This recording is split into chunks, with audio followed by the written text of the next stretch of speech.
friends, I'm Mel and this is my channel, so please like and subscribe and you can be alerted of the new videos I post. My channel is about homeschooling primarily and mothering a horde of children that we love very dearly. So today I'm following on my series of what curriculum do we use. I've done history in my previous video and today we're doing, well, part 1 of science. I realised it's probably going to need to be a 2-part on that, talking about what we do and then talking about our extra science stuff. We love science. Children are naturally curious. They love exploring and finding out about the world, and through science you can give definitive answers to things. So we absolutely love it. There are so many ways to explore science, so many curriculums, so many pieces to use if you'd like. So science obviously covers a whole lot of things, from botany to biology to astronomy to geology to anatomy. There's just so many it covers, to animals. So we tend to school science in units. We'll focus on a particular area, we'll work through whatever curriculum we are using or resources we're using for that area, and then we'll move on to the next. We used to try and do a little bit of this and a little bit of that, but the kids just wanted more, so we've decided that for our family we cover different units, and we understand that we are not going to be able to cover everything. They're going to be things they'll have to find out themselves. So we try to cover a broad range, and currently we're using The Good and the Beautiful, and I love this. It is a Christian curriculum, but I absolutely love the beautiful pictures. I love the in-depthness of it without it being too hard, and I really love the fact we can do it as a group. So like I talked about in my history video, we do subjects which we actually do as a whole group. So they have the individual studies, which is tailored to their academic levels, and then we do group work, and within that group work they might do more or less of writing or more or less of advanced activity, but we study the same basic things. So we use The Good and the Beautiful, and as you can see we're doing mammals. It says it's for K to 8. This just means it's an American curriculum, and K is what we would call a year 1 in New Zealand, and 8 is roughly year 9. So I say this is probably more suited to primary and intermediate. And in my next video I'll show you what we use as we progress, and I'll show you some other things as well. Just thought if I showed you everything at once it's going to be a longer video, so we're just going to show you what we currently use. So this is The Good and Beautiful. It's mammals. We chose mammals because last year my 2 younger girls did invertebrates, and so we've gone from little to big. And we were just discussing with the children whether we do dinosaurs and fossils in paleontology, or whether we move on to something different like the water cycle or energy or chemistry, and have a little bit of a break from the animal kingdom. Last year we did ocean, so we've done quite a lot of animal-based science, and I think probably we're ready to move on to maybe potentially human anatomy is what we might follow after this even, or something completely different. Anyway, I'll give you a little look at what it comes. I print this off as a PDF from their website. You can buy a fully published book, but in New Zealand shipping is expensive, so I tend to minimise shipping if I can. And we have a colour printer, so I just print it out and I double side it, sorry. The organising of the curriculum, this time this science one was a lot more intensive, and it took probably 5 hours. Maybe not quite much. I was probably distracted in some of it. So, and that includes sorting out the lessons, removing the worksheets, laminating different parts of it, and then binding it. So I bind a lot of my things at my local stationery shop. It's about $3 or $4 New Zealand. It keeps things tidy and all together. It means that I've not got lots of loose pages, and it means it can be reusable the next time we come back to mammals. So in the course of their school life, my primary kids, my younger kids, will probably do this unit twice. And then we also have it ready to pass on to another family who also might like to use it. We are big believers in resource sharing. If we've finished with something or we're not using it currently, then others should be able to get the blessings of it and use it too. So that's what it looks like. Each lesson, there's a certain amount of lessons, and it has a little bit of preparation of what you might need to do. Some are a bit more intense and some are just get up and go type lessons. It talks about So one of the key things with Good and Beautiful is they do a lot of focus on art, have beautiful pictures, and so there's often a little picture study or an art study, and so we have a look at that one there. Would be on marsupials, so I'm guessing it's going to be on koalas and kangaroos and things like this. We do vocab words, and I will show you later, but vocab words come like this. Sorry, I just got caught. And we have a wall where you set them on, and in fact my children love this so much. There's often an argument we have to have a system of who gets to blue tag it to the wall, and so this one is parts of a cat. Oh no, that's not even the right thing, I'm sorry. These are my vocab words. And so the first one we have is hibernate, and it says to enter a state of dormancy or to conserve energy, and echolocation, and they go through lots of different words that we'll be talking about during each particular lesson, and it gives a really good definition. My older ones often copy these definitions out. It's something we use as kind of flashcard memory as well. So at the start of the lesson we might go and say, oh, do we remember what an organism is, or a carnivore or a herbivore, or lactation, anything like that, or gestation that we might have talked about in a previous lesson, and it just gives a quick little snippet on that memory of what we've been talking about. Sorry, that was upside down. So those are their vocab words, and we think they're really important. We have done before and missed them out, and we just find it adds another little bit into their science. So then we would read. Often they have links to YouTube clips that you can watch about different things. So my kids love me doing this. At the moment, these lessons are quite long, and we're breaking them up into 2 parts. So getting one lesson through a week, but doing 2 sessions on each lesson. Then they have a little activity. So the activity might be, this is what this is, a part of a cat. And so then you would use these little things, and you would look at them, and you'd put them in different orders and things like that. And they tell you instructions on how to use their little activities as well. This is one of their art pages, like I was discussing before. So they have either photos or beautifully drawn pictures. And obviously we're going to be looking at elephants, and we might be discussing the parts on what we can see, or the pictures. And so we do a picture study of some sort. We read this. There's lots of different activities. And so different things you can actually do as well. Little experiments. Lots of questions to answer. This is quite a long lesson on marsupials. It talks that there's an option to doing Aboriginal Australian art, which is a really fun thing. We have little discs of mammals, and we would we put them on a map to show where those particular mammals live. So that's the course book. They also have these beautiful little tiny books that my kids often read again. This one is not as interesting as some of the other ones we've had, and where they take them away, and I'm trying to find out where my resource book are. But we read the little book as well, so it's just another little way of presenting something, a few little pictures and things. So the way it comes is you get all that, and that's your teaching resources. And included in the manual, there are worksheets. So these are the worksheets. There's a so we're currently on the page of ungulates, and so we will be doing a bit more in there. The worksheet is, they've currently got a little book about ungulates, but when we finish that, obviously we're going to be looking at tracks to see if we can see what an ungulate is. They have a pretty good idea at the moment of what an ungulate is. We're actually doing odd-toed ungulate, so there you go. And so there's worksheets that go along with that, and how we kind of work it is, this is my children's science journals.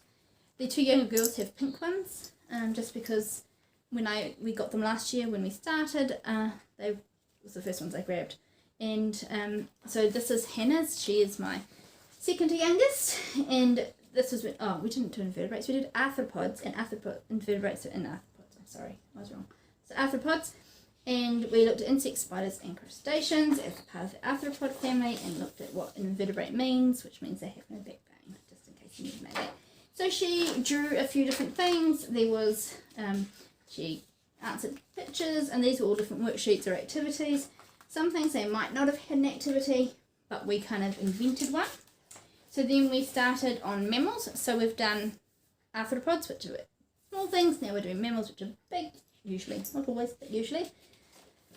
And for her, she's cut out the 5 characteristics of a mammal. didn't colour them. Either we didn't have time or she wasn't in the mood for colouring. Then we were talking about the different mammals, which are herbivore, omnivore and carnivore. They eat. Mammal babies. Here she's drawn a rabbit. I don't know if you can see that, with a baby rabbit inside.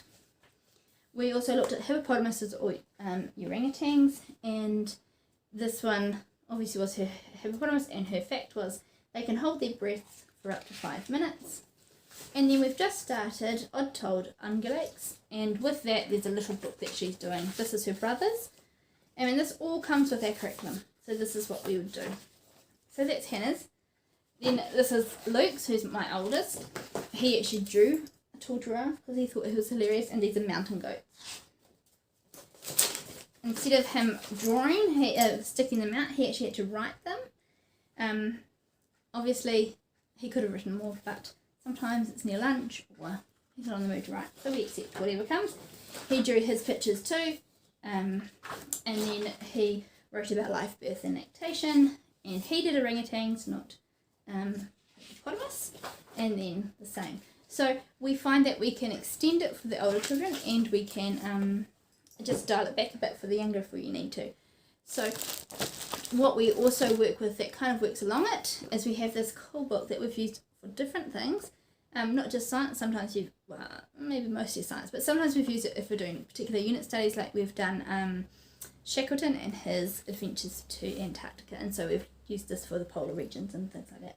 So this is Animal Habitats. It is a reproducible book, and I think I found it on my local curriculum swap page on Facebook or something like that. It was secondhand, and all you do is you photocopy the upside down, didn't notice. You photocopy the little sheets, and in each little sheet will always come the animals that go with it. So this is really great because we really like that focus on habitats as well. So we would look through, and you would cut out things that we don't need, cull them out, not use them. So the list of things in our thing is quite intense, and then we'd say, well, coral reef, we're not going to find mammals in the coral reef, so we don't need a good coral reefs. We're probably not going to do the city because we're probably going to focus on different mammals. We're not going to do the oceans. We're not going to do seashore. We're not probably going to do, we might do the tundra, but we've done tundra before, so we might miss it out. And it comes with very handy instructions, tells you what to do, and then you just photocopy as many as you need.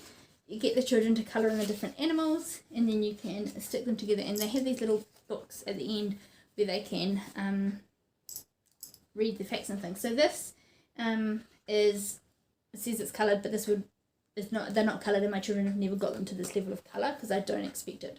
But usually they colour in certain areas, and they always colour the animals, and so it's a really nice additive to our mammal study, is to add a few habitat things in. We also have books, lots of books. We always have books. Books are great. So our latest book for this unit is called The Big Book of Beasts. Now, not every animal in here is a mammal, but we love this book. We've got this type of book. We've got an ocean one called The Big Book of Blue, I think, and you can get a bird one and a flower one, because they're hand drawn. So we have lots of books with actual photographs of animals and real pictures, but it's really nice for some beautiful hand drawn pictures. We would use this also as a inspiration for art.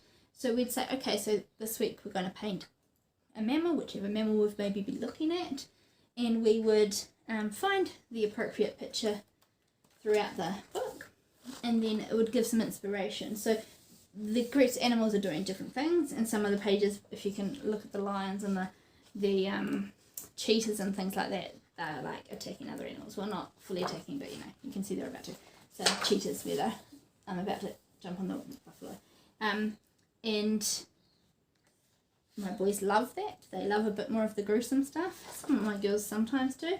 But it's just really great for kids, especially we've got one who is finds art really hard because he wants it to be perfect. And so this shows him that actually it doesn't have to be like a photograph, and you can still see it's a tiger. And so you could draw your own tiger, and even if it's not perfect to what a tiger is by photographs, you can still make it look like the animal. So we really love the fact that it gives great inspiration. It's really beautiful pictures. And so we would use this and do watercolour painting with that as well as things. Then we have some other books.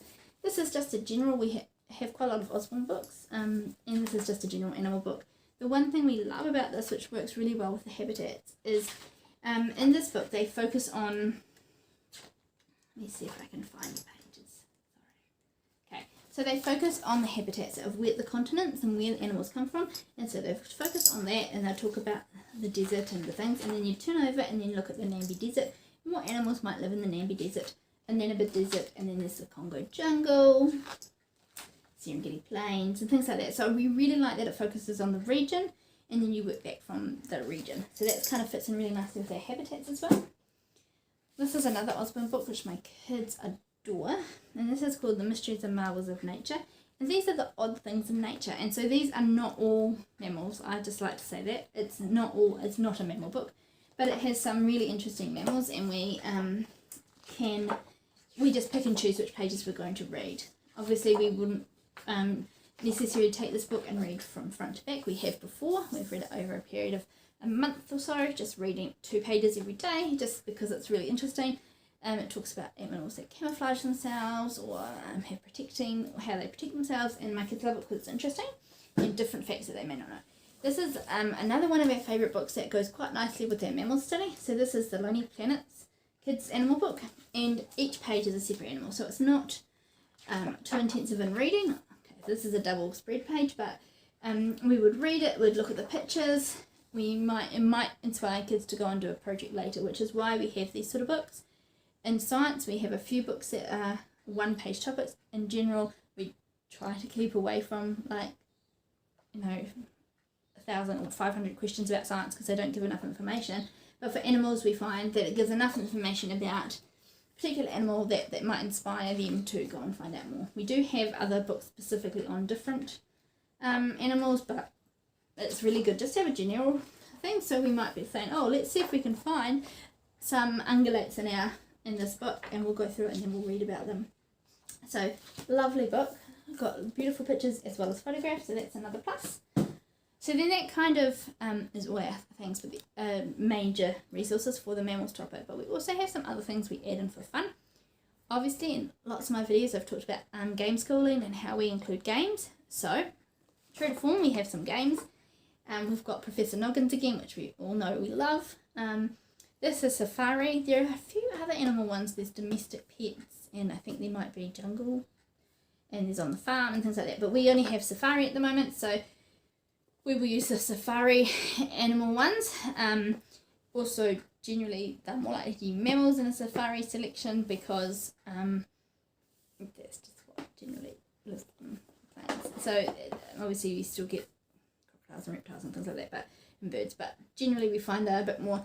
And this is another one we have, and my children were a bit skeptical about using it in the mammal study because it's prehistoric mammals, and they thought this was more about dinosaurs and should be in a dinosaur study. So we said we could use it for both because we were talking about, well, a mammal is always a mammal and it's always been a mammal, so even if it's a mammal that doesn't exist anymore, it still would have had the same characteristics. So still live birth, their mother still produces milk, all those characteristics of a mammal. So that's another exciting one that my kids are quite excited to know that they can do. We also have a few just light things. We have puzzles. So these puzzles are really lovely, and I know they're not all mammals, but they are a whole set of little puzzles like this. My kids have obviously done them and decided to put them away as actual puzzles. On the back they have different colours so we can tell which, these are dark blue and these are blue, so we can tell which puzzle goes with which animal. And